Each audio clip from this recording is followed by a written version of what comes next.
খাঁটি কোনো আমল দিয়ে যদি আল্লাহর কাছে দোয়া করতে পারি, ওই দোয়ার বদৌলতে আশা করা যায় এই পাথর আল্লাহ সরায়া দিবেন। তাহলে আপনারা জীবনে ভালো কিছু কাজ করছেন আসি নিশ্চিত, তো মাঝে মাঝে আল্লাহরে বলবেন, আল্লাহ ওই দিন ওই কাজটা আমি তোমারে খুশি করার জন্য যদি কইরা থাকি, তো মাবুদ আমার এই আশাটা তুমি পুরা করো। এইভাবে বলা। আমাদেরকে সৃষ্টির উদ্দেশ্য আল্লাহর ইবাদত করা, মরণ পর্যন্ত ইবাদত করার সময় আল্লাহ বেঁধে দিলেন। এখন এই যে ইবাদত আমরা করব, এটা বুঝে এসে গেছে আমাদের যে আমাদেরকে বানানোর উদ্দেশ্য হলো আল্লাহর ইবাদত করা। এখন আমরা যে ইবাদত করব মরণ পর্যন্ত, এই ইবাদতটা করার পরে এটার সওয়াবটা পাইলাম কিনা, আমরা সওয়াব যদি না পাই তো ইবাদত করে লাভ কি? এই জন্য মনে রাখবেন, ইবাদত এটা একমাত্র আল্লাহকে খুশি করার জন্য যদি হয়, নিয়তটা যদি এটাই হয় যে আমি ইবাদতের উদ্দেশ্য আল্লাহকে সন্তুষ্ট করা, তাহলে অবশ্যই ইবাদত ছোট হোক বড় হোক আল্লাহ এর প্রতিদান দান করবেন। এই জন্য আল্লাহ সূরা বাকারার 112 নম্বর আয়াতে আল্লাহ বলেন, বালা মান আসলামা ওয়াজহাহু লিল্লাহ ওয়া হুয়া মুহসিনুন ফালাহু আজরুহু ইনদা রাব্বি। যেই ব্যক্তি তার চেহারাকে আল্লাহর সামনে নত করেছে, ন্যস্ত করেছে, তার চেহারাটাকে আল্লাহর সামনে আত্মসমর্পণ দিয়েছে, ওয়া হুয়া মুহসিন, আর ওই ব্যক্তি ইখলাসের সাথেই তার চেহারাটা আল্লাহর সামনে শোভে দিছে, ইখলাসের সাথে। এটা শাব্দিক অর্থ। ভাব অর্থ হলো যে ব্যক্তি নিজেকে আল্লাহর কাছে সুপর্দ করেছে ইখলাসের সাথে, ফালাহু আজরুহু ইনদা রাব্বি। আল্লাহ বলেন এই ব্যক্তির প্রতিদান আমি আল্লাহর কাছে রয়েছে, আমি তাকে প্রতিদান দান করব। ওয়ালা খাউফুন আলাইহিম ওয়ালা হুম ইয়াহজানুন। আল্লাহ বলেন যারা একমাত্র আমাকে খুশি করার জন্য ইবাদত করবে তাদের কোনো চিন্তা নাই, কোনো ভয় নাই, আমি আল্লাহ নিজেই তাদেরকে জান্নাত দান করব। তাহলে ইবাদত হবে কার জন্য? এবার বুঝে থাকলে আপনারা বলেন, আমাদেরকে আল্লাহ বানাইছে কেন? ইবাদত করার জন্য। ইবাদতটা একমাত্র হবে কার জন্য? আল্লাহর জন্য। বুখারী শরীফের 1 নম্বর হাদিস, মানে বুখারী শরীফটা খুললেই যে হাদিসটা পাওয়া যায়, এই হাদিসের বর্ণনাকারী আলকামা ইবনে ওয়াক্কাস আল-লাইসি, তিনি বলেন, সামিআতু উমর ইবনুল খাত্তাব রাদিয়াল্লাহু তাআলা আনহু আলাল মিম্বার। আমিরুল মুমিনিন হযরতে ওমরকে আমি মিম্বরের মধ্যে বসে বলতে শুনলাম, সামিআতু রাসূলুল্লাহি সাল্লাল্লাহু আলাইহি ওয়াসাল্লাম ইয়াকুল। হযরতে ওমর বলেন আমি আল্লাহ নবীকে বলতে শুনলাম, ইন্নামাল আমালু বিন্নিয়াত। আমলের প্রতিদান নির্ভর করে নিয়তের উপর। নিয়ত যদি পরিশুদ্ধ হয় তাহলে ওই আমলের প্রতিদান আল্লাহর কাছে পাওয়া যায়। যে যেই নিয়তে আমল করবে তার প্রতিদান ওই নিয়তের উপর হবে। হাফেজ সাহেবরা কোরআন হেফজ করে যেই নিয়তে তার প্রতিদানটা হবে ওই নিয়তে। যদি নিয়ত থাকে এমন আমি হাফেজ হওয়ার পর তারাবি পড়াবো আর রমজান মাসে 20-30 হাজার টাকা ইনকাম হবে, তাহলে শেষ হয়ে গেল। নিয়ত কি হয়ে গেল? হ্যাঁ, শেষ হয়ে গেল। জায়েজ না না জায়েজ ফতুয়া দিবে মুফতি সাহেব, মাদ্রাসায় নুরিয়া মাদ্রাসা থেকে ফতুয়া আনবেন। কিন্তু বললাম নিয়তটা যদি এমন হয়ে যায় তাহলে সব শেষ। নিয়তটা যেন এমন না হয়। আমি কিন্তু বলি নাই জায়েজ না জায়েজ, এটা নুরিয়া মাদ্রাসায় ফতুয়া বিভাগ থেকে ফতুয়া আনবেন জায়েজ কিনা, বাকি এই জাতীয় নিয়ত যেন না হয়। তো বলতেছিলাম আল্লাহ রাসূল সাল্লাল্লাহু আলাইহি সাল্লাম বলেন আমলের প্রতিদান নির্ভর করে নিয়তের উপর। ওয়া ইন্নামা লিকুল্লি ইমরিইম মা নাওয়া। প্রত্যেকটা মানুষ যেই নিয়ত করবে ওই নিয়ত অনুযায়ী তার প্রতিদান হবে। এই জন্য আল্লাহ নবী বলেন ইন্নাল্লাহা লা ইয়াকবালু মিনাল আমালি ইল্লা মা কানা লাহু খালিসা। আয়াতগুলা থেকে জানলাম আমাদেরকে আল্লাহ বানানোর উদ্দেশ্য হলো ইবাদত করা। আল্লাহ নবী বলেন ইবাদত ততক্ষণ তোমার কবুল হবে না যতক্ষণ ইবাদতটা আল্লাহর জন্য না হয়। ইবাদত একমাত্র আল্লাহর জন্য হবে। যদি আল্লাহর জন্য হয় আল্লাহ তোমার ইবাদত কবুল করে নেবেন। সহজ বিষয়, ইবাদত হবে আল্লাহর জন্য, তাহলে আল্লাহ ইবাদত কবুল করবে। বুখারীর 1 নম্বর হাদিস থেকে এটা বোঝা যায় আমাদের প্রত্যেকটা ইবাদতে সন্তুষ্টি থাকবে একমাত্র কার? আল্লাহ। বুখারী শরীফের আরেকটা হাদিস শোনেন, 6491 নাম্বার হাদিস, 6491। এই হাদিসের বর্ণনাকারী আব্দুল্লাহ ইবনে আব্বাস রাদিয়াল্লাহু তাআলা আনহুমা। عن عبد الله بن عباس رضي الله تعالى عنهما عن النبي صلى الله عليه وسلم فيما يروي عن ربه عز وجل। আব্দুল্লাহ ইবনে আব্বাস আল্লাহ নবী থেকে হাদিস বর্ণনা করেন, আল্লাহ নবী আল্লাহর থেকে বর্ণনা করেন, এটাকে বলা হয় হাদিসে কুদসি। ইন্নাল্লাহা কাতাবাল হাসানাত ওয়াস সাইয়্যাত। নবী বলেন আল্লাহ সমস্ত ভালো জিনিসগুলা লিখে দিয়েছেন, খারাপ জিনিসগুলাও লিপিবদ্ধ করে দিয়েছেন। সুম্মা বায়্যানা যালিকা, এরপর আল্লাহ সব স্পষ্টভাবে বর্ণনা করে দিয়েছেন। এরপর নবী বলেন ফামান হাম্মা বিহাসানা, কোন মানুষ যদি কল্যাণের ইচ্ছা করে, ভালো কাজের ইচ্ছা করে, ফালাম ইয়ামালহা, ভালো কাজের ইচ্ছা করার পর কাজটা করে নাই। আজকের এই অনুষ্ঠানে অনেক ভাই আসার নিয়ত করেছে কিন্তু আসতে পারে নাই। আপনাদের মাঝে অনেকে অনেক ভালো কর্মের নিয়ত করার পর কর্মটা করতে পারেন নাই। নবীজি বলেন নিয়ত করেছ, কর্ম করতে পারো নাই, কাতাবাহাল্লাহু লাহু ইনদাহু হাসানাতান কামিলা, ওই বান্দার জন্য আল্লাহ নিজের কাছে পরিপূর্ণ একটা সওয়াব লিপিবদ্ধ করে দেয়। নিয়ত করেছেন, আপনি নিয়ত ছিল একমাত্র আল্লাহরে খুশি করার জন্য, ওই ভালো কাজটা আপনি করবেন, এমন একটা নিয়ত ছিল আপনার, কিন্তু আপনি কাজটা করতে পারেন নাই কোনো কারণবশত। সওয়াব আল্লাহ আপনাকে পরিপূর্ণ একটা সওয়াব দিয়ে দিয়েছে। এবার নবীজি কি বলে দেখেন, ফাইন হুয়া হাম্মা বিহা ওয়া আমিলাহা, ভালো কর্মের নিয়ত করার পর কর্মটা যদি কেউ করে, আমি তো আপনাদেরকে দিয়ে উদাহরণ দিই, যারা আপনারা নিয়ত করেছেন এই অনুষ্ঠানে আসবেন, আসার পর অনুষ্ঠানের মধ্যে অংশগ্রহণ করবেন, কোরআন সুন্নাহর কথা শুনবেন, আল্লাহরে খুশি করবেন, এই নিয়ত যাদের, নিয়ত করার পর যারা এখানে বসলেন এখনো যদি নিয়ত না থাকে করে নেন, আছে তো সবার নিয়ত। আল্লাহ নবী বলেন নিয়ত করার পর কর্মটা তুমি করলা, কাতাবাহাল্লাহু লাহু ইনদাহু আশারা হাসানাত ইলা 700 দিফিন ইলা আদআফিন কাসীরা। আপনারা যারা নিয়ত করার পর এই জায়গায় উপস্থিত হলেন, এর মানে কর্মটা আপনারা করে ফেললেন। আল্লাহ নবী বলেন প্রত্যেকের জন্য আল্লাহ তার নিজের কাছে 10টা সওয়াব, নবী কয় 10 কেন 700, নবী কয় 700 কেন, এর চাইতে আরো কোটি গুণ বাড়ায় আল্লাহ সওয়াব লিপিবদ্ধ করে দেয়। এ বুখারী শরীফের বর্ণনা। ওয়ামান হাম্মা বিসাইয়্যা, আল্লাহ নবী বলেন কেউ যদি মন্দ কাজের নিয়ত করে, ফালাম ইয়ামালহা, নিয়ত করার পর কাজটা করে নাই, একটা মন্দ কাজ করার নিয়ত করেছে কিন্তু কাজটা করে নাই, কাতাবাহাল্লাহু লাহু ইনদাহু হাসানাতান কামিলা। কোন বান্দা ভালো খারাপ কর্মের নিয়ত করেছে, করার পর কর্মটা করে নাই, নিয়ত করেছে খারাপ কাজ করবে কিন্তু কর্মটা করে নাই, নিয়ত করছে করবে করে নাই, এই যে নিয়ত করার পরেও করে নাই, কাতাবাহাল্লাহু লাহু হাসানাতান কামিলা, এই বান্দার আমল নামায় আল্লাহ একটা পরিপূর্ণ সওয়াব লিখে দেয়। খারাপ কাজের নিয়ত করেছে কিন্তু করে নাই, তাকেও আল্লাহ একটা সওয়াব দেয়। ফাইন হুয়া হাম্মা বিহা ওয়া আমিলাহা, খারাপ কাজের নিয়ত করার পর কেউ যদি কর্মটা করে নেয়, কাতাবাহাল্লাহু লাহু ইনদাহু সাইয়্যাতান ওয়াহিদা, খারাপ কাজের নিয়ত করার পর কর্মটা যদি কেউ করে নেয়, তাকে একটা মাত্র গুনাহ আল্লাহ লিখে দেয়।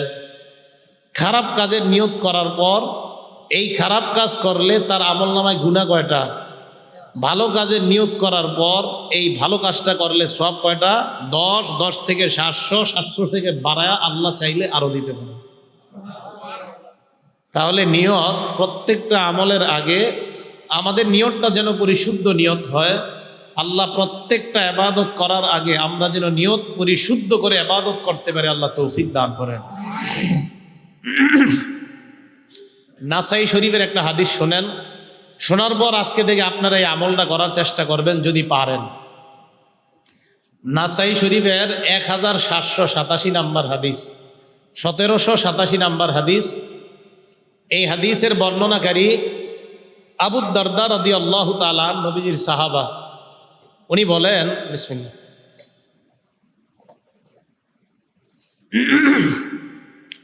قال رسول الله صلى الله عليه وسلم আল্লাহ নবী বলেছেন, মান আতা ফিরাশাহু, কোন ব্যক্তি যদি রাতের বেলা বিছানায় যায়, যাওয়ার পর ওয়া ইয়ানবি আইয়াকুমা ইউসাল্লি মিনাল লাইল, বিছানায় যাওয়ার পর নিয়ত করেছে রাতের বেলা তাহাজ্জুদ নামাজ পড়ার জন্য উঠবে। কোন ব্যক্তি বিছানায় গেছে, নিয়ত করছে রাতের বেলা তাহাজ্জুদের নামাজ পড়বে। ফাগলাবাতহু আইনা, রাতের বেলা ঘুমানোর পর চোখ তাকে পরাজিত করে দিয়েছে, ঘুমের কারণে রাতের বেলা লোকটা উঠতে পারে নাই। ফানামা হাত্তা আসবাহা, ঘুমাইতে ঘুমাইতে ফজরের নামাজের আজান হয়ে যায়, লোকটা তাহাজ্জুদের সময় উঠতে পারে নাই। আজকে যারা বাসায় যাবেন, এই নিয়তে যদি আপনারা বিছানায় যান যে আমি রাতের বেলায় উঠে তাহাজ্জুদের নামাজ আদায় করব, রাতে ঘুমায়া গেছেন, ঘুম থেকে উঠে দেখেন ফজরের আজান দিয়ে দিছে, তাহাজ্জুদ করতে পারেন নাই, আল্লাহর নবী বলেন কুতিবা লাহু মা নাওয়া, নিয়ত যা করেছে তার প্রতিদান আল্লাহর কাছে লেখা হয়ে গেছে। হ্যাঁ, এখন আপনি যে ঘুমাইলেন এটা কি হবে? নবীজি বলেন কানা নাউমুহু সাদাকাতাম মিনাল্লাহি আযজা ওয়া জাল, তাহাজ্জুদের নিয়ত করার পরেও তুমি উঠতে পারো নাই, ওই সময় তোমার এই ঘুমটা ছিল আল্লাহর পক্ষ থেকে তোমার জন্য সদকা। আল্লাহ উঠায় নাই, ঘুমা ঘুমা ঘুমা, আল্লাহ উঠায় নাই আপনাকে। তাহাজ্জুদের সময় নিয়ত করছেন উঠবেন, পরে ফজর হয়ে গেছে, আপনি উঠতে পারেন নাই, তো আল্লাহ তাআলার পক্ষ থেকে এই ঘুমটা আপনার জন্য ছিল সদকা। আল্লাহ চেয়েছেন আমার বান্দা ঘুমাক, তাই আল্লাহ আপনাকে ফজর পর্যন্ত ঘুম পাড়িয়ে রেখেছেন, এরপরে আল্লাহ আপনাকে উঠাইছেন।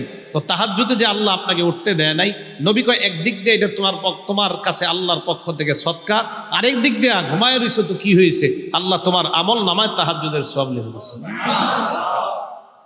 তাহলে আমলের প্রতিদান নিয়তির উপর। হেফজখানার ছাত্ররা আজকে যারা সবক নিছে, তাহলে হাফেজ হব আমরা, আমাদের সন্তানদেরকে হাফেজ বানাবো, কারে খুশি করার জন্য? আল্লাহ কিন্তু দেখতেছে আমাদেরকে। তাহলে বুখারী শরীফের আরেকটা হাদিস আপনাদেরকে শোনাই, 123 নম্বর হাদিস, এটা বুখারী শরীফের বর্ণনা। এই হাদিসের মধ্যে বর্ণনাকারীর নাম আবু মুসা রাদিয়াল্লাহু তাআলা, তিনি বলেন যা রাজুলুন ইলান নবী সাল্লাল্লাহু আলাইহি ওয়াসাল্লাম, এক ব্যক্তি আল্লাহর নবীর কাছে আসছে, আসার পর আল্লাহর নবীকে বললেন মাল কিতালু ফি সাবিলিল্লাহি ইয়া রাসূলুল্লাহ, আল্লাহর নবীকে বললেন হে আল্লাহর নবী, আল্লাহর পথে জিহাদ কাকে বলা হয়? বলেন তো কি বললাম? আল্লাহর পথে জিহাদ কাকে কয়? নবীরা প্রশ্ন করছে, তো নবীজি কিছু কয় না, আমার দিকে তাকান, নবীজি এইভাবে আস, এইভাবে আস। তো উনি বলতেছে হুজুর আল্লাহর পথে জিহাদ কাকে বলে? ফাইন্না আহাদানা ইউকাতিলু গদবা, আমাদের কেউ কেউ লড়াই করে রাগে, আমাদের কেউ কেউ জিহাদ করে রাগে, রাগ প্রকাশ করার জন্য জিহাদ করে। ওয়াইকাতিলু হামিয়াতান, কেউ কেউ জিহাদ করে প্রতিশোধের নেশায়। ইয়া রাসূলুল্লাহ, কেউ রাগে জিহাদ করে, কেউ প্রতিশোধের নেশায় জিহাদ করে, জিহাদ কোনটা আপনার কাছে জানতে চাই। আল্লাহ নবী নিচের দিকে তাকায় আছে, ফারাফা ইলাইহি রাসাহু, মাথাটা উঠায় তার দিকে তাকাইলেন। প্রশ্ন জাগতে পারে আল্লাহ নবী মাথা কেন উঠি তার দিকে তাকাইলেন? বর্ণনাকারী বলেন ফামা রফা ইলাইহি রাসাহু ইল্লা আন্নাহু কানা কাইমা, যিনি প্রশ্নকারী তিনি দাঁড়ানো ছিলেন, তাই আল্লাহ নবী মাথা উঠায় তার দিকে তাকাইলেন। তাকায় বললেন তুমি প্রশ্ন করলা, কেউ রাগের বর্ষবর্তী হয়ে লড়াই করে, কেউ উত্তেজনার নেশায় প্রতিশোধের নেশায় লড়াই করে, তুমি জানতে চাইলা প্রকৃত জিহাদ কাকে বলে, প্রকৃত লড়াই কাকে বলে? নবীজি বলেন মান কাতালা লিতাকুনা কালিমাতুল্লাহি হিয়াল উলিয়া ফাহুয়া ফি সাবিলিল্লাহ, যেই ব্যক্তি লড়াই করে আল্লাহর দ্বীন যেন পৃথিবীর মধ্যে কায়েম হয়ে যায়, ইসলাম যেন দুনিয়ার মধ্যে কায়েম হয়ে যায়, এই নিয়তে যারা লড়াই করে তারাই হলো আল্লাহর রাস্তার প্রকৃত মুজাহিদ। বুঝে আসছে সবার? তাহলে জিহাদ এটা একটা ইবাদত, হতে হবে কার জন্য? আল্লাহর জন্য। আর টার্গেট পৃথিবীতে ইসলাম কায়েম করা। আল্লাহর কাছে একমাত্র মনোনীত ধর্মের নাম কি বলেন তো? ইসলাম। ইসলাম ধর্ম শ্রেষ্ঠ ধর্ম, বলেন ইসলাম ধর্ম সঠিক ধর্ম, বলেন ইসলাম ধর্ম শ্রেষ্ঠ ধর্ম, সঠিক ধর্ম। ইসলাম ধর্ম সঠিক কেন? কারণ কোন ধর্ম সঠিক কিনা এটার জন্য প্রমাণ হিসেবে দেখা হবে ধর্মীয় গ্রন্থ সঠিক কিনা। কোন ধর্ম কতটা সঠিক, মনে রাখবেন, কোন ধর্ম কতটা সঠিক এটা নির্ভর করবে তাদের ধর্মীয় গ্রন্থ কতটা সঠিক। ইসলাম ধর্মের ধর্মীয় গ্রন্থ কোরআন আগে অবিকৃত ছিল, এখনো অবিকৃত আছে, কিয়ামত পর্যন্ত চ্যালেঞ্জ রয়ে গেছে আল্লাহর পক্ষ থেকে, এটা কেউ পরিবর্তন করতে পারবে না।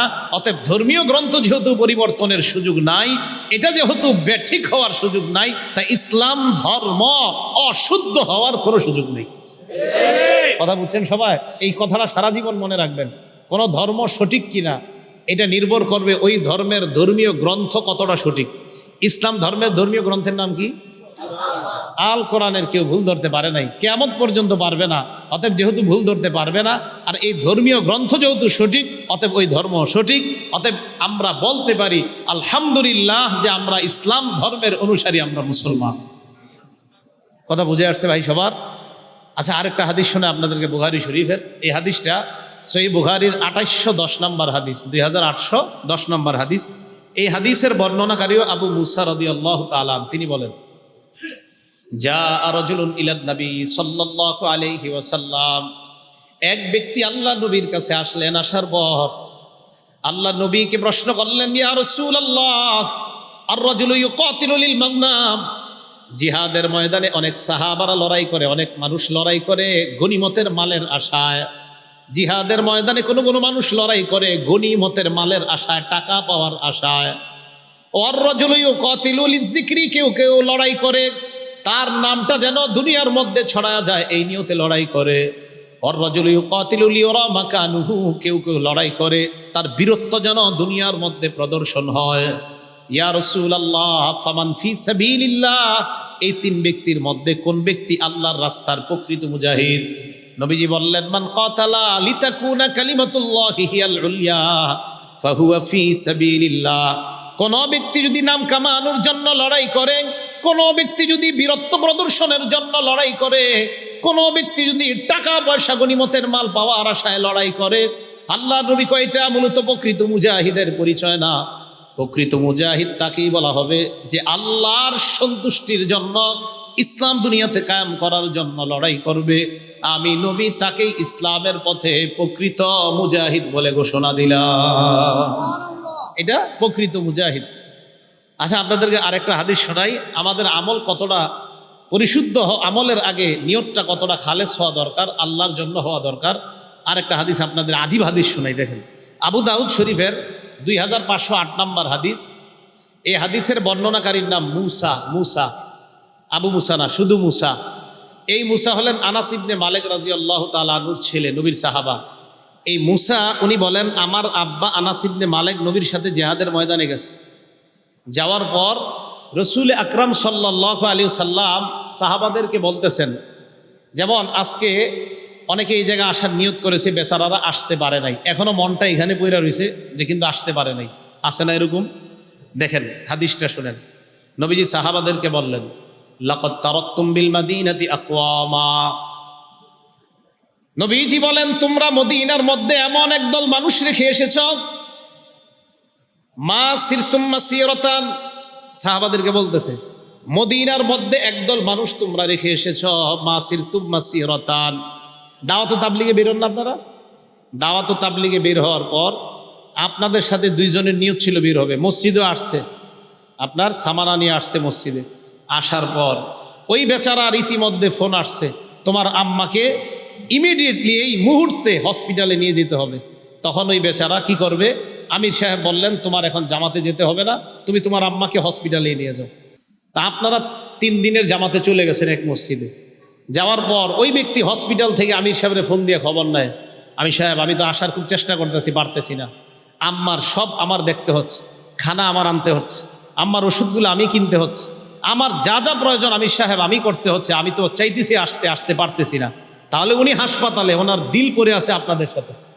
নবীজি সাহাবাদেরকে বলেন, লাকাদ তারাকতুম বিল মাদিনাতি আকওয়ামা, মদিনার মধ্যে তোমরা এমন একদল মানুষ রেখে এসেছো, মা সিরতুম মাসিরাতান, তোমরা যতটা রাস্তা সফর করে অতিক্রম করলা, ওয়ালা আনফাকতুম মিন নাফাকা, যত টাকা তোমরা খরচ করলা, ওয়ালা কাতাতুম মিন ওয়াদিন, যতটা উপত্যকা তোমরা পাড়ি দিলা, যতটা রাস্তা তোমরা চললা, যত টাকা তোমরা খরচ করলা, যত এলাকা তোমরা পাড়ি দিলা, আল্লাহ নবী কয় যারা মদিনার মধ্যে আছে, ওয়াহুম ইয়াকুনুনা মাআকুম ফিহি, যদিও তারা তোমাদের সাথে নাই, কিন্তু তোমাদের প্রত্যেকটা সওয়াবের মধ্যে আল্লাহ তাদেরকেও অংশীদার বানায়া দেয়। সাহাবারা কয়, হুজুর কি বললেন আপনি? ইয়াকুলুনা মানা, এরা আমাদের সাথে কিভাবে থাকবে? অহুম বিল মাদিনা, এরা তো মদিনায়। আল্লাহ নবী বলেন, হাবাসাহুমুল উজরু, ওজরের কারণে তারা আসতে পারে নাই। এই জন্য তাদের, যদিও নাকি তোমরা আসছো, বিভিন্ন ওজর তাদেরকে আটকায় রাখছে। ওই যে দাওয়াত তাবলীগের সাথী ভাইটা ওজরের কারণে মাকে হাসপাতালে নিয়ে গেছে, কিন্তু দাওয়াতে যাইতে পারে নাই। আপনারা গাস্ত করে, আপনারা তালিম করে, ইমান ইয়াকিনের কথা বলে, আপনারা ফজরের নামাজের পরের আমলে এই 3 দিন যা সওয়াব পাবেন, ওই ব্যক্তিও আপনাদের প্রত্যেকটা সওয়াবে আল্লাহ তাকে অংশীদার বানায় দিবেন। নিয়ত ছিল খালেস। আচ্ছা, আরেকটা হাদিস শোনা আপনাদেরকে, বুখারী শরীফের 1421 নাম্বার হাদিস, মন দিয়ে শোনেন হাদিসটা। এই হাদিসের মধ্যে আসছে, নবীজি সাল্লাল্লাহু আলাইহি সাল্লামের এক সাহাবার আবু হুরায়রা রাদিয়াল্লাহু তাআলা উনি বর্ণনা করেন। এই হাদিসের বর্ণনাটা অতীত জামানার একটা ঘটনা আমাদেরকে নবীজি শুনাইছে, মন দিয়ে শুনেন। ক্বালা রাজুলুন, এক ব্যক্তি মনে মনে নিয়ত করছে, লা তাসাদ্দাকান্না বিসাদাকা, আমি আজকে রাত্রে সদকা করব, এই নিয়ত করছে একটা লোক। করার পর ফা খরাজা বিসাদাকাতিহি, রাতের বেলা সদকা নিয়ে বের হয়। সদকা নিয়ে বের হওয়ার পর ফাওয়াদাহা ফি ইয়াদিস সারিকিন, একজন চোরের হাতে সদকা দিস। সদকা নিয়ে বের হয়েছে, একজন চোরকে দিছে সদকা। তো এই লোকটা চোরের সদকা দেওয়ার পর বাসায় আসছে, আসার পর রাতের বেলা ঘুমায় গেছে। ঘুমায় যাওয়ার পর ফাসবাহু ইয়াতাহাদ্দাসুনা তুসাদ্দিকাল লাইলাতা আলা সারিক, জনগণ সকালবেলা বলা বলি করতে লাগলো, রাতের বেলা একজন চোরকে সদকা করা হয়েছে। ওই লোকটা যখন এই কথা শুনলো, শোনার পর ওই লোকটা বলল, আল্লাহুম্মা লাকাল হামদু আলা সারিক, আল্লাহরে বললেন, আল্লাহ তোমার প্রশংসা, আমি একজন চোরকে সদকা করলাম, আমার তো জানা নাই। আমি নিয়ত করলাম লা আতাসাদ্দাকান্না বিসাদাকা, আজকে রাত্রে আমি আবার সদকা করব। রাতের বেলা সদকা নিয়ে বের হয়। ফাওয়াদাহা ফি ইয়াদি জানিয়া, দ্বিতীয় রাতে একজন ব্যভিচারিণী নারীর হাতে সদকা দিস। প্রথম দিন চোর, দ্বিতীয় দিন একজন ব্যভিচারিণী নারী, যে টাকার বিনিময়ে নিজের পবিত্র সতীত্ব বিক্রি করে বেড়ায়, এমন একজন নারীকে দ্বিতীয় দিন সদকা করছে। রাতের বেলা লোকটা ঘুমায়, সকালবেলা জনগণ বলা বলি করতে লাগলো, তুসাদ্দিকাল লাইলাতা আলা জানিয়া, রাতের বেলা একজন ব্যভিচারিণী নারীর হাতে সদকা করা হয়েছে। ওই লোকটা এবার আল্লাহর দিকে তাকায় বললেন, আল্লাহুম্মা লাকাল হামদু আলা জানিয়া, মাবুদ তোমার প্রশংসা, আমার তো জানা নাই আমি একজন ব্যভিচারিণী নারীকে সদকা করলাম। লা আতাসাদ্দাকান্না বিসাদাকা, আমি আবার নিয়ত করলাম আজকে রাতে আমি আবার সদকা করব। রাতের বেলা লোকটা সদকা নিয়ে বের হয়। রাতের বেলা সদকা নিয়ে বের হওয়ার পর ফাওয়াদাহা ফি ইয়াদি গনিহিন, 3 নাম্বার দিন একজন ধনী মানুষের হাতে সদকা দিস। এক ধনী মানুষ রাতের বেলা টাকার টেনশনে রাস্তায় হাঁটতেছে, এত টাকা পয়সা, রাতে টেনশনে ঘুম হয় না। এই ব্যক্তি কি করছে, রাতের বেলা রাস্তায় একজন লোকরে দেখছে, ওই বেটার হাতে সদকা দিয়ে দিস। ধনী মানুষও চিন্তা করতেছে ঘটনা কি, আমারে কি দিল, এ বুঝতেছে না, এ কিন্তু সদকা দিয়ে গেছে, মনে করছে ভিক্ষুক টিকুক রাত্রে হাঁটতেছে, দিয়ে দিস। রাতের বেলা ঘুমায় গেছে।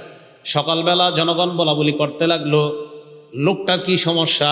প্রথম দিন চোরের সদকা দিস, দ্বিতীয় দিন একজন ব্যভিচারিণী নারীকে সদকা দিস, তৃতীয় দিন এমন একজনকে সদকা দিয়েছে যাকে সদকা দেওয়া কোনো মতেই ঠিক না, একজন ধনী মানুষের হাতে সদকা দিস। এবার এই লোকটা আল্লাহর দিকে তাকায় বলে, আল্লাহুম্মা লাকাল হামদু আলা গানিয়্যিন, আল্লাহর কাছে বললেন, আল্লাহ আজকেও আমি জানতাম না আমি কাকে সদকা করলাম। প্রথম দিন একজন চোরকে দিলাম, দ্বিতীয় দিন একজন ব্যভিচারিণী নারীকে দিলাম, তৃতীয় দিন একজন ধনী মানুষকে দিলাম। আজকে আমার সদকা করার মতো অর্থ নাই, থাকলে আমি আবার আজকে সদকা নিয়ে বের হতাম। রাতের বেলা লোকটা ঘুমায় যায়। ফাউতিয়া ফাকিল আলাহ, স্বপ্নে তাকে বলা হয়, আম্মা সাদাকাতুকা আলা সারিক, প্রথম দিন যে তুমি চোরকে সদকা করলা, ফালা আল্লাহু আইয়াস্তাইফা আন সারিকাতিহি, তোমার টাকা পেয়ে এই লোকটা আর চুরি করবে না, হয়তো এমন নিয়ত করবে। দ্বিতীয় দিন ব্যভিচারিণী নারীকে তুমি সদকা করলা, ফালা আল্লাহা আনতাস্তাইফা আন জিনাহা, এই নারীটা টাকার লোভে মূলত তার সতীত্ব বিক্রি করত। তোমার সদকার টাকা পাওয়ার পর নারীটা হয়তো চিন্তা করবে, আমি তো টাকার জন্য আমার সতীত্ব বিক্রি করতাম, টাকা তো কিছু পেয়ে গিয়েছি, আমি কেন আবার আমার নিজের সতীত্ব বিক্রি করব। 3 নাম্বার দিন ধনীকে সদকা দিলা, ফলে আল্লাহু আইয়া আতাবিরা, ধনী মানুষটা হয়তো উপদেশ গ্রহণ করবে, আহারে কতদিন যাকাত দিলাম না, সদকা করলাম না, আজকে একজন মানুষ গরিব ভাইবা আমাকেই সদকা দিয়ে গেছে, উপদেশ গ্রহণ করে এখন থেকে সে তার সদকা দিবে। স্বপ্নে জানায়া দেওয়া হয়, আমল আল্লাহর জন্য তুমি করেছিলা, কার কাছে দিয়েছো তোমার জানা নাই, আল্লাহ তোমার 3টা সদকা কবুল করে নিয়েছেন। তাহলে আমাদের ইবাদত কার জন্য হতে হবে? আল্লাহর জন্য পরিশুদ্ধ হতে হবে, তাহলে আল্লাহ কবুল করে নেবেন। আচ্ছা, বুখারী শরীফের আরেকটা হাদিস শোনায় আপনাদেরকে, এটা মজার হাদিস, হাদিস নাম্বার 1422, মানে আগেরটা ছিল 1421, এটা 1422। এই হাদিসের ঘটনাটা বাপ ছেলে দাদা, ছেলে বাবা দাদা, ছেলে বাবা দাদা, বাকি হাদিসের পুরো ঘটনাটা হবে বাপের আর ছেলের কেন্দ্র করে, বাকি দাদার নামটাও আসবে। দেখেন কি কয়, ছেলের নাম মান, মিম আইন নুন, মান, মান কি নাম? মান। বাপের নাম ইয়াজিদ, বাপের নাম ইয়াজিদ, দাদার নাম আখনাস। এই মান ইবনে ইয়াজিদ বলেন, বায়াতু রাসূলুল্লাহি সাল্লাল্লাহু আলাইহি ওয়াসাল্লাম আবি ওয়াজাদ্দি, আমি আল্লাহ নবীর হাতে বায়াত হলাম, আমার বাবা বায়াত হলেন, আমার দাদাও বায়াত হলেন। বায়াত হওয়ার পর ফাখতাবা আলাইয়া, আল্লাহ নবী এক বেটারে বললেন, তোমার মেয়েটা এই ছেলেটার কাছে বিয়ে দাও। নবী নিজেই বিয়ের প্রস্তাব দিয়ে একটা মেয়েকে আমার সাথে ফান কাহানি বিয়ের ব্যবস্থা করে দেয়। তো বিয়ে হওয়ার পর আমার আব্বা ধনী মানুষ, আমি গরিব মানুষ, বাপে ধনী ছেলে গরিব, আলাদা হয়ে গেছে আর কি, ছেলে গরিব বাপে ধনী। তো বাপে কি করছে, ওনার আব্বার নাম কি? ইয়াজিদ। কানা আবি ইয়াজিদ আখরাজা দানারি ইয়াতাসাদ্দাকু বিহা, বাবা স্বর্ণ মুদ্রা নিয়ে বের হয়েছে সদকা করার জন্য গরিব মানুষরে। ফাওয়াদাহা ইনদা রাজুলিন ফিল মসজিদ, মসজিদে গেছে, যাওয়ার পর এক ব্যক্তির হাতে দিয়ে বলল, তুমি এক কাজ করবা, এই সদকাগুলা যাদেরকে যাদেরকে দেওয়া যায় তাদেরকে দিয়ে দিবা, স্বর্ণ মুদ্রা দিয়ে গেছে। ছেলে বলেন, ফাজিতুহু, আমি ওই ব্যক্তির কাছে গেলাম। কার কাছে? আব্বা যার কাছে স্বর্ণ দিস, আমি গরিব মানুষ, আমি যাওয়ার পর বললাম, আমারে দেন। কার সদকা? মূলত সদকাটা কার? বাপের, বাপে দিয়েছে একজন, আমারে দেন, নফল সদকা। তুমি ওনারে দিছে, ছেলেরে দিছে, দেওয়ার পর ফাতাইতুহু বিহা, আব্বার কাছে আসছি স্বর্ণ নিয়ে। আমার আব্বা স্বর্ণ দেখে কয়, কি ব্যাপার, এই স্বর্ণ তোমার কাছে কেন? আব্বা আপনারা দিতে বলছেন। কার? তুমি কেন? ওয়াল্লাহি মা ইয়াকা আরাদতু, আমি তো তোমাকে দেওয়ার নিয়ত করি নাই। আব্বা আমি তো গরিব মানুষ, সমস্যা কি? নফল সদকা, আমি তো, জাকাত কিন্তু দেওয়া যাবে না, জাকাত ছেলে বাবাকে, বাবা ছেলেকে দেওয়া যায় নাই, এটা কিন্তু নফল সদকা, মাথায় রাখবেন। আব্বা একটু নবীজির কাছে যাই, চলেন দুজন। চলো। নবীজির কাছে গেছে, কথা বুঝে আসছে তো আপনাদের? নবীজির কাছে যাওয়ার পর ফাখাসামতু ইলা রাসূলিল্লাহ, আমি নবীজিরে বললাম, হুজুর এমন এমন ঘটনা। আল্লাহ নবী কয়, ইয়াজিদ লাকামা নাওয়াইতা, তুমি সদকার নিয়ত করেছো? কয় হ্যাঁ। কয় তুমি নিয়ত অনুযায়ী সব পেয়ে গেছো। ছেলেকে ডাক দিয়ে বললেন, ওয়ালাকামা আখস্তা, তোমার বাবার সদকা করা স্বর্ণগুলা তুমি নিয়েছো? কয় হ্যাঁ। কয় যাও, এগুলা তোমার। তাহলে নিয়ত করছে, সদকা কবুল হয়ে গেছে। আর ওই দিকে ছেলে নিছে, আল্লাহ নবী কয়, বাপের কাজ বাপে করছে, তোমারটা তুমি করছো। তুমি গরিব মানুষ হিসাবে অন্তে সদকা আনছো, তোমার বাবা ওই লোকের দিছে গরিব মানুষকে সদকা করতে, তোমার বাবা নিয়ত অনুযায়ী সব পেয়ে গেছে, আর তুমিও গরিব মানুষ হিসাবে যেগুলো গ্রহণ করছো এটার মালিক তুমি হয়ে গেছো। তাহলে এবাদত শুদ্ধ হবে যদি এই এবাদতটা একমাত্র কারে সন্তুষ্ট করার নিয়ত থাকে? আল্লাহ, না হয় কিন্তু এবাদত কবুল হবে না। আরেকটা হাদিস শুনে আপনাদেরকে, মজার হাদিস, বুখারী শরীফের 2272 নম্বর হাদিস, 2272। এই হাদিস আপনারা অনেক সময় শুনছেন হয়তো, আজকে একটু শোনেন। ইনতলাকা সালাসাতু রাহতিম মিম্মান কানা ক্বাবলাকুম, আল্লাহ নবীর সাহা, আল্লাহ নবী বলেন অতীত জামানার 3 ব্যক্তির ঘটনা আমাদেরকে শোনায়। নবীজি বলেন, অতীত জামানায় 3 ব্যক্তি রাতের বেলা বের হয়, বের হওয়ার পর হাঁটতে হাঁটতে রাত গভীর হয়ে গেছে। তারা 3 জন চিন্তা করলো, কি করা যায়, এত রাত বাসায় যাওয়া সম্ভব না, কোথাও আমরা রাতটা কাটাই, কাটানোর পর সকালবেলা আমরা বাসায় দিয়ে রওনা করব। যে নিয়ত, ফাওয়াউল মাবিতা ইলা গারিন ফাদাখালুহু, একটা গুহার মধ্যে তারা ঢুকছে রাত কাটানোর জন্য। গুহায় ঢুকার পর তাদের নিয়ত, আজকে গুহার মধ্যে রাতের ঘুমায় আমরা কাটায় দিব, সকালবেলা আবার বাসায় রওনা করব। গুহায় ঢুকছে, ফানহাদারাত সখরাতুম মিনাল জাবাল, পাহাড় থেকে একটা পাথর আসছে, আসার পর ওই গুহার মুখে আইসা পড়ছে। ফাসাদ্দাত আলাইহিমুল গার, পুরা গুহার মুখটা পাথর বন্ধ করে দিস। পুরা গুহার মুখে পাথর। বেশি সময় স্থায়ী হয়ে গেলে মারা যাবে, অক্সিজেন যাবে না, খানা টানা তো কিচ্ছুই নেই, কেউ জানবে না, মারা যাবে। এই তিনজনে চিন্তা করতেছে ইন্না লিল্লাহ, এখন কি হবে। ফাকালু, তিনজন পরামর্শে বসছে। এটা মন দিয়ে শুনেন, আপনাদের সারা জীবনের জন্য, নিজেরা হয়তো শুনছেন কিন্তু আজকে এটা আমলের, প্রত্যেক দিনই আমলটা করতে পারেন। তারা তিনজন যে কথাটা বলছে এটা আমার আর আপনারও কথা হবে আজকে থেকে। তিনজনে বলতেছে, লা ইউনজিকুম মিন হাদিহিস সখরা ইল্লা আন তাদউল্লাহ বিসলিহি আমালিকুম। এই পাথর নামক বিপদ থেকে কোনো জিনিস আমাদেরকে উদ্ধার করতে পারবে না, একমাত্র আমাদের জীবনের খাঁটি কোনো আমল দিয়ে যদি আল্লাহর কাছে দোয়া করতে পারি, ওই দোয়ার বদৌলতে আশা করা যায় এই পাথর আল্লাহ সরায়া দিবেন। তাহলে আপনারা জীবনে ভালো কিছু কাজ করছেন আসি নিশ্চিত, তো মাঝে মাঝে আল্লাহরে বলবেন, আল্লাহ ওই দিন ওই কাজটা আমি তোমারে খুশি করার জন্য যদি কইরা থাকি, তো মাবুদ আমার এই আশাটা তুমি পুরা করো, এইভাবে বলা। তো তিনজন পরামর্শ করার পর কয় ঠিক আছে, আগে কে দোয়া করবে? তো একজন আগে দোয়া করবে। উনি বলতে লাগলেন আল্লাহকে, আল্লাহুম্মা কানা লি আবাওয়ানি শাইখানি কাবীরান। আল্লাহ, আমার দুইজন মা বাবা ছিল। মা বাবা দুইজন আছে কার কার? হাত তোলেন তো। দুইজনই আছে কার কার? হাত নামান। একজন আছে কার? মা অথবা বাবা? হ্যাঁ, একজন। হ্যাঁ, আচ্ছা, আমরা তো একটু কপাল খারাপ যারা আমাদের একজন, আর যাদের দুইজন আছে আপনাদের কপাল অনেক ভালো, এখনো ভাগ্য অনেক ভালো। হ্যাঁ, এজন্য ওনারা থাকতেই জান্নাত কামাই করেন, ওনারা থাকতেই জান্নাত কামাই করে নেন। চলে গেলে কিন্তু আর পাবেন না সুযোগ। একদম বুঝে আসবে, বিশ্বাস করেন, থাকতে বুঝে আসবে না, চলে গেলে বুঝে আসবে, সত্যি কথা। রাসূল আকরাম সাল্লাল্লাহু আলাইহি সাল্লাম বলেন, ওই ব্যক্তি বলতে লাগলেন, আল্লাহুম্মা কানা লি আবাওয়ানি শাইখানি কাবীরান। মাবুদ, আমার মা বাবা বৃদ্ধ বৃদ্ধা, তিন ভাই ঢাকা শহরে থাকে। তিন ভাইয়ের মধ্যে এক ভাইয়ের কাছে মা বাবা থাকে, বাকি দুইজনের কাছে থাকে না। ওই দুইজনের বিবি আর ওই দুইজন চিন্তা করে বাঁচাইছে আল্লাহ, আব্বা আম্মাডারে ওইটার সাথে দিয়ে দিস, আমগো দুইজনরে আল্লাহ বাঁচাইছে। না না, আপনাদের দুইজনকে আল্লাহ ঠগাইছে, বাঁচায় নাই। আপনাদের এই মানসিকতা যে আমগো দুইজনের সাথে আব্বা আম্মা নাই, ওটার সাথে আছে, কামরাঙ্গিচর বাসা ভাড়া নিয়ে থাকে ওইটা, আমরা দুইজন লালবাগ আছি, আল্লাহ বাঁচাইছে রে, আব্বা আম্মা ওখানে আছে, ওষুধপাতি যা আছে ওর কাঁধে দিছে। ওর কাঁধে দেন নাই, ওরে আপনারা জান্নাতে যাওয়া সহজ করে দিয়েছেন। আপনারা জিতে যান নাই, হেরে গেছেন, সত্যি কথা। তো বলতেছে আল্লাহ, আমার আব্বা আম্মা দুইজন আছে। কুনতুলা আগবিকু ক্বাবলাহুমা আহলান আও মালা। আল্লাহ, আমি প্রতিদিন দুধ দহন করতাম, করার পর আব্বা আম্মার আগে আমি আমার পরিবারের কাউকে দুধ দিতাম না, দাস দাসীকেও দিতাম না। বাসায় আনার পর আগে আব্বা আম্মারে খাওয়াইতাম, এরপর অন্যদেরকে দিতাম।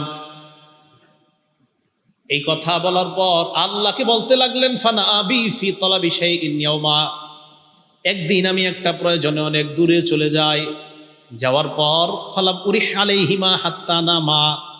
আসতে আসতে দেরি হয়ে যায়, রাতের বেলা এসে দেখি আব্বা আম্মা ঘুমায় গেছে। আমি দুধ দহন করলাম, হালাবতুলাহুমা গবুকহুমা, মা বাবার জন্য দুধ দহন করার পর তাদের কাছে আসলাম, ওয়াজাদতুহুমা নাইমাইন, আসার পর দেখলাম তারা ঘুমায়। কারিহতু আন আগবিকা ক্বাবলাহুমা আহলান আও মালা। আমি আমার আব্বা আম্মার পূর্বে পরিবারের কাউকে দুধ দেওয়াটা অপছন্দ করলাম। আমি চিন্তা করলাম কি করা যায়। ফালাবিস্তু ওয়াল কদাহ আলা ইয়াদাইয়া আনতাজিরু ইস্তিকাজিহিমা। আমি সারা রাত মা বাবার সামনে দাঁড়ায় রইলাম, জাগ্রত হওয়ার অপেক্ষায়। দুধের পেয়ালা আমার হাতের মধ্যে রাখলাম, দুই হাতের মধ্যে পেয়ালা নিয়ে আমি দাঁড়িয়ে রইলাম। হাত্তা বারাকাল ফাজরু, ফজরের সময় যখন হয়ে যায়, আব্বা আম্মা জাগ্রত হওয়ার পর সারিবা গবু কহুমা, আমার আব্বা আম্মা আমার থেকে দুধ নিয়ে দুধ পান করেছে। মাবুদ, সারা রাত মা বাবার জন্য দাঁড়ায় ছিলাম। ইন কুনতু ফাআলতু যালিকা ইবতিগা ওয়াজহিক, আমি যদি এই কর্মটা তোমাকে খুশি করার জন্য করে থাকি আল্লাহ, ফাফাররিজ আন্না মিন হাদিহিস সখরাতি মা নাহনু ফি, আমাদের এই গুহার মুখ থেকে তুমি পাথর সরায়া দাও।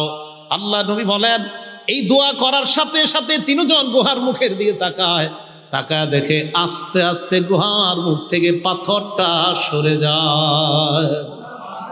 নবীজি বলেন, হালকা সরছে, লা ইস্তাতিউনাল খুরুজ, বের হতে পারে না, এতটুকু সরছে মানে ফাঁকা হয়েছে, একটু বাতাস টাতাস আসে, কিন্তু বের হতে পারবে না। এবার দ্বিতীয় জন দোয়া করতে লাগলেন, উনি বলতে লাগলেন আল্লাহুম্মা কানাতলি বিনতু আম, আল্লাহ আমার একটা চাচাতো বোন ছিল, কানাত আহাব্বাদ নাসি ইলাইয়া, এই বোনটা অনেক সুন্দরী ছিল, আমার কাছে খুব প্রিয় ছিল, তো ফারাদতুহা আন নাফসিহা, আমি তার সাথে অপকর্ম করতে চাইলাম। নাউজুবিল্লাহ বলেন, আবার বলেন নাউজুবিল্লাহ। আমার একটা চাচাতো বোন ছিল এরকম, তো বলতেছে ফামতানাত মিন্নি, আমি আমার বোনটাকে বললাম তুমি আমার সাথে, অনেক ছোট ছোট বাচ্চারা আছে আপনারা বুঝে নেন, তো যাই হোক এই প্রস্তাব দেওয়ার পর তখন আমার বোনটা রাজি হলো না। হাত্তা আলাম্মাত বিহা সানাতুম মিনাস সিনিনা, একবার কি হলো, 1 বছর দেশে দুর্ভিক্ষ লাগলো, এই দুর্ভিক্ষের কারণে আমার বোনের উপরে গজব লাগছে, মানে অভাব অনটন দেখা দিছে, টাকা পয়সার অভাব লাগছে। ফাজাআতনি, আমার কাছে আসছে, আয়সা কয় আমার কিছু টাকা পয়সা দিয়ে সাহায্য করো। ফাআতাইতুহা 20 ওয়া 100 দিনার, আমি তাকে 120 দিনার স্বর্ণ মুদ্রা দিলাম। আলা আন তুখাল্লিয়া বাইনি ওয়া বাইনা নাফসিহা, এই শর্তে আমার সাথে ওই কর্মটা করতে রাজি হতে হবে, বলেন নাউজুবিল্লাহ। ফাফালাত, সে রাজি হয়ে গেছে। রাজি হওয়ার পর হাত্তা ইযা কদারতু আলাইহা, আমি যখন পরিপূর্ণ সুযোগ গ্রহণ করলাম, করার পর আমি যখন তার সাথে এই অন্যায় কর্মটা করব, বোনটা আমার দিকে তাকায় কয় লা উহিল্লু লাকা হাত্তা তাফুদ্দাল খাতামা ইল্লা বিহাক্কি, আমার মোহর ভাঙ্গার অনুমতি আমি তোমাকে দিতে পারি না, তোমার জন্য বৈধ মনে করি না, তুমি চাইলেই অপকর্মটা করতে পারো, তবে আমার মোহর আছে একটা, ওই মোহর আনা দিয়ে কোনো পুরুষ এখনো আমাকে বৈধ করে নাই, তুমিও বৈধ করো নাই, তুমি যদি মোহর আনা পরিশোধ করে বৈধ করতে পারো তাহলে এটা হবে বৈধতার শুরুত, অবৈধভাবে আমি তোমার জন্য এই কর্মটা অন্যায় মনে করতেছি। ওই ব্যক্তি বলেন ফাতাহাররাজতু মিনাল বুকুই আলাইহা, আমার বোন এটা বলার পর আমার মাঝে তোমার ভয় সৃষ্টি হয়ে যায়, আমি এই অন্যায় কর্মটা করা, তার সাথে করাটা গুনাহ মনে করলাম। ফানসরাফতু আনহা, সেখান থেকে আমি ফিরে গেলাম। ওয়া তারাকতুল্লাযী, আমি যে স্বর্ণ আমার বোনকে দিয়েছিলাম এটাও বললাম অপকর্মের তো প্রশ্ন আসে না, 120 দিনার স্বর্ণ তোমাকে দিয়েছিলাম, এটাও আমাকে ফেরত দিতে হবে না।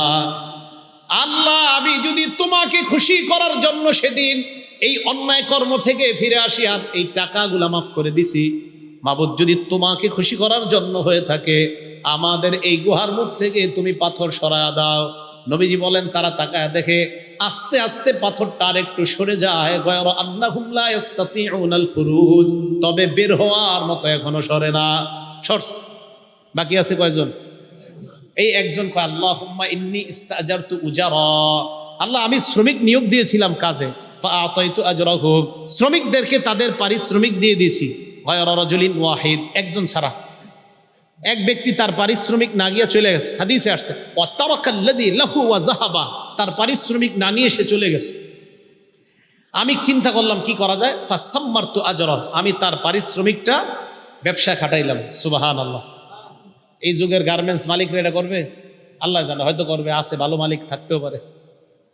আমি তার টাকাটা ব্যবসা খাটাইলাম, খাটানোর পর ফাকাসুরাত মিনহুল আমওয়াল, প্রচুর সম্পদ হয়েছে এই টাকায়। ফাজা আনি বাদা হিনিন, কিছুদিন পর আমার কাছে আসছে, আসার পর কয় আদ্দি ইলাইয়া আজরি, আমার পারিশ্রমিক দাও। আমি তাকে মাঠের কাছে নিয়ে গেলাম, নিয়ে যাওয়ার পর মাঠের দিকে তাকে বললাম তুমি মাঠের দিকে তাকাও, তো মাঠে তাকাইছে, তাকানোর পর দেখে ওট গরু ছাগল বেড়া বকরি দুম্বা অনেক কিছু দেখা যায়, আর ওই জামানায় দাস দাসী এগুলাও দেখা যায়। ওই ব্যক্তি কয় আমাকে এইখানে কেন আনলা? শ্রমিককে মালিক জবাব দেয় কুল্লু শাইইম মা তারা মিনাল ইবলি ওয়াল বাকরি ওয়াল গনামি ওয়ার রাকিক, এই যে গরু ছাগল ওট আর দাস দাসী যা দেখো সব তোমার। সুবহানাল্লাহ। এখন কথাটা শোনেন, হাদিসের কথা। ওই লোক কয় কি আতাস্তাহজিউ বি, আপনি কি আমার সাথে উপহাস করেন, ঠাট্টা করেন নাকি? ওই লোক জবাব দেয় ওয়াল্লাহি লা আস্তাহজিউ বিকা, আল্লাহর কসম আমি ঠাট্টা করছি না, সব তোমার। মাবুদ আমি এই কর্মটা সেদিন তোমাকে খুশি করার জন্য যদি করে থাকি, লোকটাকে সব আমি দিয়ে দিলাম, এই লোকটাও সব রেখে একটা কিছু রাখে নাই, সব নিয়ে গেছে। আমি যদি এই আমলটা তোমার জন্য করে থাকি, তুমি পাথরের এই পাহাড়ের মুখ থেকে পাথর সরায়া দাও। নবীজি বলেন তারা তাকায় দেখে পাহাড়ের ওই গুহার মুখ থেকে পাথর পরিপূর্ণভাবে সরে যায়। খরজু ইয়ামশুনা, বের হয়ে তারা হাঁটতে লাগলেন। এই হাদিস থেকে বোঝা যায় আমল যদি আল্লাহর জন্য করা হয়, আর ওইটাতে যদি আল্লাহরে অভিমান, মাঝে মাঝে আপনি চিন্তা করেন যে ওইটারে যদি ইয়া করে দোয়া করা যায়, আল্লাহ আমি না ওইটা করছি আপনারে খুশি করার জন্য, মাবুদ আপনি কবুল করে নেন, তো এইভাবে যদি আল্লাহকে বলা যায় আর এটা আসলে যদি আল্লাহর জন্য হয়, আল্লাহ দোয়া কবুল করবেন। কথা কি বুঝে আসছে সবার? আরেকটা হাদিস শোনাই, তিরমিজি শরীফের 2325 নাম্বার হাদিস, 2325 নাম্বার হাদিস। এই হাদিসটা মুখস্থ করতে হবে সবার। কি করতে হবে? বলে না কি করতে হবে? আরে হ্যাঁ, নবীজি মুখস্থ করাইছে সাহাবাদেরকে, তো আমি তো আপনাদেরকে মুখস্থ করাইতে হবে না, তো হবে না। এই হাদিস সাহাবাদেরকে নবীজি মুখস্থ করাইছে, তা আপনাদেরকে মুখস্থ না করাইলে তো হবে না। কি তৈরি আছেন তো? বাকি আশার বাণী হলো আপনাদের আরবিটা মুখস্থ করতে হবে না, বাংলাটা করলেই চলবে। ঠিক আছে তো? আরবিটা ওলামায়ে কেরাম ওনারা পারে, কিন্তু আপনারা যারা সাধারণ, আরবিটা দরকার নেই, আপনারা বাংলাটা। এখন আগে শোনেন হাদিসটা। নবীজি বলেন, সালাসাতুন উকসিমু আলাইহিন্না, 3 ব্যক্তির ব্যাপারে তোমাদেরকে আমি শপথ করব। কয় ব্যক্তি? হ্যাঁ, এটা মুখস্থ করা লাগবে না, এটা তারপরে শুনেন খালি। এরপরে নবীজি বলে, এই 3 ব্যক্তির কথা বলার পর আমি তোমাদেরকে একটা হাদিস বলবো, এই হাদিসটা সবাই মুখস্থ করবা। এখন আমিও আপনাদের সামনে 3 ব্যক্তির কথা প্রথমে বলবো, এরপর একটা হাদিস বলবো, এই হাদিস সবাই মুখস্থ করতে হবে। ঠিক আছে তো ইনশাআল্লাহ? নবীজি বলেন, 1 নাম্বার, মা নাকস মালু আব্দিন মিন সাদাকা, সদকা করলে সম্পদ কমে না। সুবহানাল্লাহ। আল্লাহ নবী কয়, আল্লাহর কসম, সদকা করলে সম্পদ কমে না। 2 নাম্বার নবী বলেন, মা যুলিমা আব্দুন মাজলিমাতান ফাসবারা আলাইহা ইল্লা যাদাহুল্লাহু ইজ্জা, আল্লাহর কসম, কোন বান্দাকে যখন অত্যাচার করা হয়, জুলুম করা হয়, তার মর্যাদা আল্লাহ দিন দিন বৃদ্ধি করা হয়। এই হাদিসটা পড়ার পর আমাদের অনেক মুহতারামদেরকে নিয়ে আমি স্বপ্ন দেখতেছি, আমাদের অনেক শ্রদ্ধেয় ব্যক্তিত্বদেরকে নিয়ে স্বপ্ন দেখি, আর ডেলি আল্লাহর কাছে বলি, আল্লাহ আপনার নবী কসম খায়া বলছে, যারে যত বেশি জুলুম করা হবে তার মর্যাদা আপনি তত বাড়ান। আল্লাহরে বলি কিছু কথা তখন দিল থেকে। কি বলি? কোনো একদিন বলবো কি বলি। তো 2 নাম্বার, যাকে জুলুম করা হয় সে যদি ধৈর্য ধারণ করে, তার মর্যাদা আল্লাহ বাড়ায় দেয়। অপেক্ষা থাকেন, একটু ধৈর্য ধরেন সবাই ইনশাল্লাহ। 3 নাম্বার, ওয়ালা ফাতাহা আব্দুন বাবা মাসআলা, কোনো ব্যক্তি যদি ভিক্ষার হাত বাড়ায়। কিসের হাত? ভিক্ষার। মানে ওর মনে করেন 400 মণ 300 মণ ধান পায়, এরকম ভিক্ষুক আমি চিনি, যে ব্যক্তি 100 মণ 200 মণ ধান হয় তার, কিন্তু আপনার ওই একটা অভ্যাস হয়ে গেছে যে ভিক্ষা করবে। তো নবীজি বলেন, ইচ্ছা করে যদি কেউ ভিক্ষার হাত বাড়ায়, ওরে মরণ পর্যন্ত আল্লাহ এই হাত পাতায় থাকবে, আল্লাহ মরণ পর্যন্ত ওর অভাব অনটনের দরজা বন্ধ করবে না, কোথাও না কোথায় তার অভাব লাগায় দিবে। এই 3টা শপথ করে বলার পর নবীজি কয়, এখন তোমাদেরকে একটা হাদিস বলবো, এটা মুখস্থ করো। আগে আপনাদেরকে সংক্ষেপে মুখস্থ করায় হাদিসটা, পরে ব্যাখ্যা বলবো। আগে বাংলাটা মুখস্থ করেন। বলেন, যাকে আল্লাহ বিদ্যা এবং সম্পদ দিয়েছে। বলেন কত? 1 নাম্বার, যাকে আল্লাহ বিদ্যা এবং সম্পদ দিয়েছে। 2 নাম্বার, যাকে আল্লাহ শুধু বিদ্যা দিয়েছে, সম্পদ দেয় নাই। বলেন 3, যাকে আল্লাহ সম্পদ দিয়েছে, বিদ্যা দেয় নাই। 4, যাকে আল্লাহ সম্পদও দেয় নাই, বিদ্যাও দেয় নাই। আচ্ছা, আমি আবার বলি, আপনারা এবার মন দিয়ে শুনেন, পরে আবার জিজ্ঞাসা করলে আপনারা বলবেন। 1 নাম্বার, যাকে আল্লাহ বিদ্যা সম্পদ উভয়টা দিয়েছেন। 2 নাম্বার, যাকে আল্লাহ বিদ্যা দিয়েছেন, সম্পদ দেননি। 3 নাম্বার, যাকে আল্লাহ সম্পদ দিয়েছেন, বিদ্যা দেননি। 4 নাম্বার, যাকে আল্লাহ সম্পদও দেননি, বিদ্যাও দেননি। এবার আপনারা বলবেন, আমি আঙ্গুল তুলছি, বলেন 1 নাম্বার, 2 নাম্বার, 2 নাম্বার। আপনি কি বললেন? হ্যাঁ, 2 নাম্বার, যাকে আল্লাহ 3 নাম্বার, 4 নাম্বার। মুখস্থ থাকবে সবার? মুখস্থ থাকলে এবার বিস্তারিত বলি, থাকবে তো ইনশাল্লাহ? দেখেন, ক্বালা রাসূলুল্লাহ সাল্লাল্লাহু আলাইহি ওয়াসাল্লাম, ইন্নামাদ দুনিয়া লিআরবাতি নাফার, আল্লাহ নবী বলেন, দুনিয়াতে মানুষ 4 প্রকার। জোরে বলেন, দুনিয়াতে মানুষ কয় প্রকার? 1 নাম্বার, আব্দিন রাযাকাহুল্লাহু ইলমান ওয়া মালা, 1 নাম্বার, যাকে আল্লাহ সম্পদ দিয়েছেন, বিদ্যা দিয়েছেন। 1 নাম্বার, যাকে আল্লাহ সম্পদ দিয়েছেন, বিদ্যা দিয়েছেন, ফাহুয়া ইয়াত্তাকি ফীহি রাব্বা, ওই ব্যক্তি আল্লাহকে ভয় করে, কারণ তার কোরআন হাদিসের বিদ্যা আছে। কোরআন হাদিসের বিদ্যা থাকার কারণে আল্লাহকে ভয় করে। ওয়ায়াসিলু ফীহি রাহিমা, আল্লাহর জন্য ওই ব্যক্তি আত্মীয়তার সম্পর্ক রক্ষা করে। ওয়া ইয়ালামু আন্না লিল্লাহি ফীহি হাক্কা, টাকা আছে আর কোরআন হাদিসের বিদ্যা থাকার কারণে ওই ব্যক্তি বুঝে আমার এই সম্পদের মাঝে আল্লাহর হক আছে। তাহলে এক নাম্বার, যাকে আল্লাহ বিদ্যা দিয়েছেন, সম্পদ দিয়েছেন, কোন আলেমকে যদি আল্লাহ বিদ্যা দেয় এবং সম্পদ দেয়, ওই আলেম তার বিদ্যার মাধ্যমে তার সম্পদ কোথায় খরচ করতে হবে এটা তার জানা আছে। আল্লাহ নবী বলেন ফাহুয়া বি আফজালিল মানাজিল, এই ব্যক্তি সবচাইতে শ্রেষ্ঠ মর্যাদাবান ব্যক্তি হয়ে যায়। সম্পদ আছে, টাকা আছে, কিন্তু সঠিকভাবে খরচ করে, এই ব্যক্তি শ্রেষ্ঠ ব্যক্তি। দুই, ও আব্দিন রাযাকাহুল্লাহু ইলমান ওয়া লাম ইয়ারযুকহু মালা, দুই নাম্বার, যাকে আল্লাহ নাই। এমন অনেক আলেম আছে, আলেমদের মধ্যে 90% মাশাআল্লাহ আলেম, খুব ভালো আলেম, এলেম আছে, কিন্তু টাকা নাই, আছে না? মসজিদের ইমাম সাহেবদের এইদিকে বেতন কেমন দেন তা তো জানি না আমি। চিন্তা করে এই জায়গায় বেতন যত কম দেওয়া যায়, হ্যাঁ, এই চিন্তা চেতনা। ওলামায়ে কেরামকে মর্যাদা দিছে আল্লাহ, আপনারা দেন না কেন? এটা আমি মাঝে মাঝে চিন্তা করি। ওলামায়ে কেরামকে মর্যাদা দিছে কে? আরো জোরে কোন, কে দিছে? আল্লাহ দিছে। এই জায়গায় আমরা যারা আছি ইনশাআল্লাহ আমরা ইমানদার না? আর ইমানদার কিনা? আল্লাহ সূরা মুজাদালায় বলে ওয়ারফাইল্লাহুল্লাযীনা আমানু মিনকুম, এই জায়গায় আপনারা যারা ইমানদার, আপনাদের মর্যাদা আল্লাহ বাড়ায়। ইমানদারদের মর্যাদা কে বাড়ায়? আবার ইমানদারদের মর্যাদা কে বাড়ায়? এটা কারণ আছে, একটু বলতেছি। বলেন, এই জায়গায় যারা আমরা ইমানদার, আমাদের মর্যাদা বাড়ায় কে? আবার এই জায়গায় যারা ইমানদার, আমাদের মর্যাদা বাড়ায় কে? আচ্ছা, এই ইমানদারদের মাঝে আলেম আসেনি? এবার আল্লাহ কয় ওয়াল্লাযীনা উতুল ইলমা দারাজাত, তোমাদের ইমানদারদের মধ্যে যারা আলেম, তাদের মর্যাদা আরো অনেক উঁচু স্তরে আল্লাহ বেড়ায় দেয়। আলেমদের মর্যাদা আল্লাহ দিছে, আপনারা দেন না কেন? ইমাম সাহেবের বেতন বাড়াইতে প্রত্যেক মাসে কি যে এক ঝামেলা। হ্যাঁ, তাহলে ইমাম সাহেবের বেতন বাড়াইতে গেলে একটা পুরা মিটিং বসে, সপ্তাহব্যাপী মিটিং হয় না, 500, 1000 কি কয়, আর 512, 1000, এটা ঠিক না, 512, 500ই তো হয়, 1000 কেমনে বাড়ায়?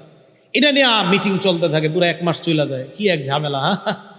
ওলামায়ে কেরাম, যার আখেরাত, আপনার যার আখেরাত ইমাম সাহেবের উপরে নির্ভর করে, আপনার আখেরাত শুদ্ধ না অশুদ্ধ, ওনার নামাজ ঠিক তো আপনার নামাজ ঠিক, ইমাম সাহেব সামনে দাঁড়ায়, আপনার আখেরাতের পুরা দায়িত্বটা নিয়ে ইমাম সাহেব সামনে দাঁড়ায়। কিভাবে এরকম কিপটামি আর কৃপণতা করেন যে ওনার বেতন বাড়াইতে গেলে 7 দিন আর 15 দিন মিটিং করেন? আপনার তো লজ্জা থাকা দরকার। যার আখেরাত নির্ভর করছে যে ইমামের উপর, ওনার ব্যাপারে মিটিং করতে হবে কেন? আমি খুব লজ্জা পাই এই বিষয়গুলো। যেই ইমাম সাহেবের, ওনার কারণে আপনার আখেরাত, উনি সামনে দাঁড়ায়, আপনার আখেরাতের পুরো দায়িত্বটা নিয়ে সামনে দাঁড়াচ্ছে একজন ইমাম।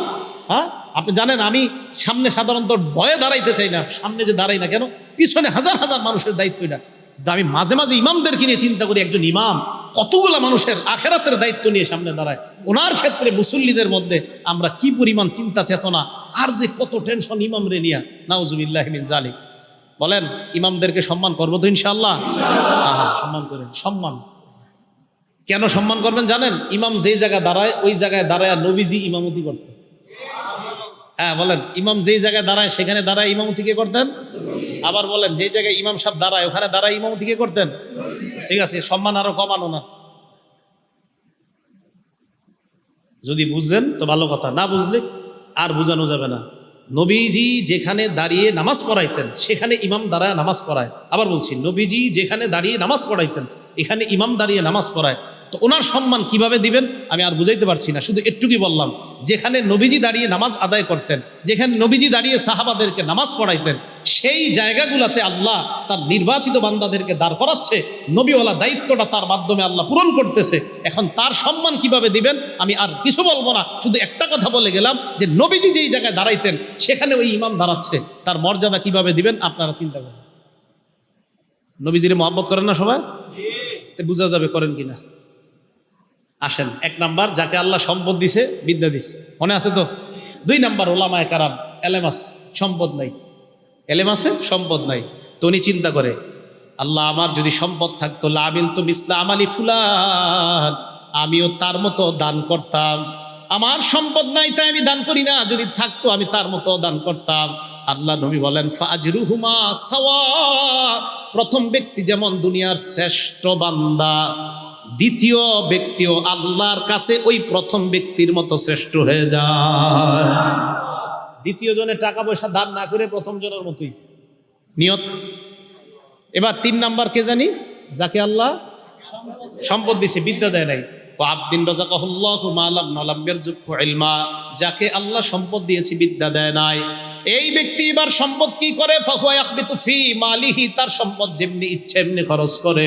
ভারত পাকিস্তানের খেলার সময় 1 কোটি টাকা বাজি নেয়, জুয়া খেলে, তাস খেলে, ইত্যাদি খেলার মধ্যে তার টাকা নষ্ট করে। আলেমদের কাছে মাসালা জিজ্ঞাসা করে না, টাকা যেমনি মন চায় এইভাবে খরচ করে। আল্লাহ নবী বলেন ফাহুয়া বিআখবাসিল মানাজিল, এই লোকটা সবচেয়ে নিকৃষ্ট, বলেন নাউজুবিল্লাহ। 4 নাম্বার, যাকে আল্লাহ সম্পদ দেয় নাই, বিদ্যা দেয় নাই, পোড়া কপাল, সম্পদ নাই, বিদ্যাও নাই, এই ব্যক্তি নিয়ত করে আমার যদি টাকা থাকতো লামিল তুমিস্তা আমালি ফুলান, ওই ব্যক্তির মতো আমিও 42 ইঞ্চি একটা ডিবি কিনতাম। নিয়ত করে, টাকা নাই কিন্তু নিয়ত করে, আরে আজকে আমার থাকলে বুঝাই দিতাম, আপনি এই শোরুম থেকে টিভিটা নিতেছেন, আমার থাকলে আমিও বুঝাইতাম। এর এইরকম নিয়ত। নবীজি বলেন ফাবিজরুহুমা সাওয়া, শেষ 2 জনের মাকাম এক, শেষ 2 জনের মাকাম এক। শেষ 2 জন নিকৃষ্ট বান্দা, প্রথম 2 জন উৎকৃষ্ট বান্দা, শেষ 2 জন নিকৃষ্ট বান্দা। সবার মনে থাকবে তো এটা? তাহলে এটা নবী সব সাহাবাদেরকে মুখস্থ করাইছে হাদিসটা। 1 নাম্বার, যাকে বিদ্যা এলেম, বিদ্যা আর সম্পদ দিছে। 2 নাম্বার, যাকে আল্লাহ এলেম দিছে, সম্পদ দেয় নাই। 3 নাম্বার, যাকে আল্লাহ সম্পদ দিছে, এলেম দেয় নাই। 4 নাম্বার, যাকে এলেমও দেয় নাই, সম্পদও দেয় নাই। প্রথম 2 জন শ্রেষ্ঠ, শেষের 2 জন নিকৃষ্ট। আল্লাহ শেষ 2 জন থেকে হেফাজত করেন, প্রথম 2 জনের অন্তর্ভুক্ত হওয়ার তৌফিক দান করেন। মনে থাকবে তো ইনশাআল্লাহ? তাহলে আজকে আমরা হাফেজে কোরআন যারা নতুন করে হেফজ নিল এবং এই মাদ্রাসায় যারা পড়াই, আমাদের এই সমস্ত আমল, কর্ম, ইবাদত একমাত্র খুশি কাকে করার জন্য করব? আল্লাহকে করার জন্য। আল্লাহ পাক রব্বুল আলামিন আমাদের সকলকে ইখলাসের সাথে যে কথাগুলো আমরা শুনলাম, আচ্ছা এতক্ষণ যে আমি বয়ান করছি, এটা নিয়ত সঠিক করে শুনছেন নি? তো কি বয়ান করলাম? এত বয়ানে তো বললাম সব আমল করতে হবে নিয়ত সঠিক করে। এতক্ষণ যে ওয়াজ করছি, এটা নিয়ত সঠিক ছিল নি? এখন যে বয়ান করলাম, নিয়ত সঠিক করে শুনছেন তো? জি, একটু আওয়াজ আস্তে আসতেছে। এতক্ষণ যে বয়ান করলাম, নিয়ত যদি এখনো সঠিক না থাকে, এখনই সঠিক করে নেন। আল্লাহ পাক রব্বুল আলামিন আমাদের প্রত্যেকটা আমল যেন একমাত্র আল্লাহর জন্য আমরা করতে পারি, আল্লাহ তৌফিক দান করেন। আমিন। ওয়া আখিরু দাওয়ানা আলহামদুলিল্লাহি রাব্বিল আলামিন।